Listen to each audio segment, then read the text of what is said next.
Bagong araw at panibagong video na naman from your FA Mama Inday. For today's video ay uuwi na tayo ng London mga zay. At dahil nga sobrang pagod ko kahapon, 12 hours lang naman yung nilipad ko. Ay na, grabe talaga yung tulog ni Mama Inday today. Carry bells lang naman kasi for today ay hindi ako mag-ooperate ng flight. So passive lang ang Inday Joanna nyo or pasahero lang ako. So at least diba bumawi talaga yung company namin dahil kahapon sobrang pagod ko. Kaya naman prinsesa tayo today. Zay, sakay-sakay lang muna ang Inday nyo. So, yung flight ko pala today going to London is around 2 p.m. O, anong oras nagising si Inday? 12 p.m. na, Zay. Di naman masyadong halata na sobrang pagod ko kahapon sa flight. So, talagang bumawi ako sa tulog kasi alam kong pag-uwi ko ng London, ay nako, back to mama na naman. But, syempre, yan yung nilulook forward ko, Zay, nang umuwi ng London at makapiling ang aking mag-ama. Ay, marimar ang lamig, Zay.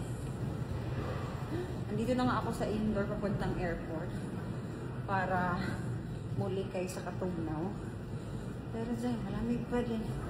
Toskig akong kuko, Zay. Agoy, ni toskig naman ang kuko ni Inday. Ito ay sobrang lamig na talaga dito sa Europe, Zay. Kailangan nang itago ang mga kegels kasi nga taglamig na.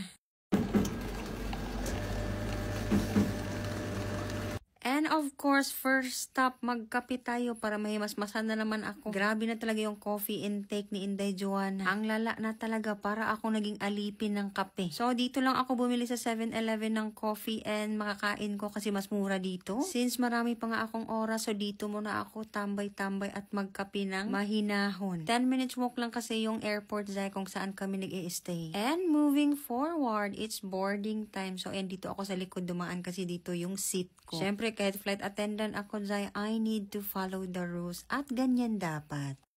Landed in London, mga Zay. So, after less than 2 hours flight from Denmark, dito na ako sa London. And then, susunduin ako ni Dudong Franco after his work, mga in 30 minutes. So, tatambay muna tayo dito ng mga 30 minutes sa airport. And then, wait for my Dudong. Hello! Hello, dear! Oh, diba? Andito na ang aking knight in shining armor. Of touchdown, London. And andito na ang aking gwapong sundo na si Dodong Franco. Hi, everyone! So, actually, galing siya ng trabaho. And then, after work, he picked me up here sa airport. So, yes! I'll just end this vlog, mga Zay. So, maraming salamat sa pagsama sa akin today. See you sa next vlog. Bye, Bye, guys! be kind!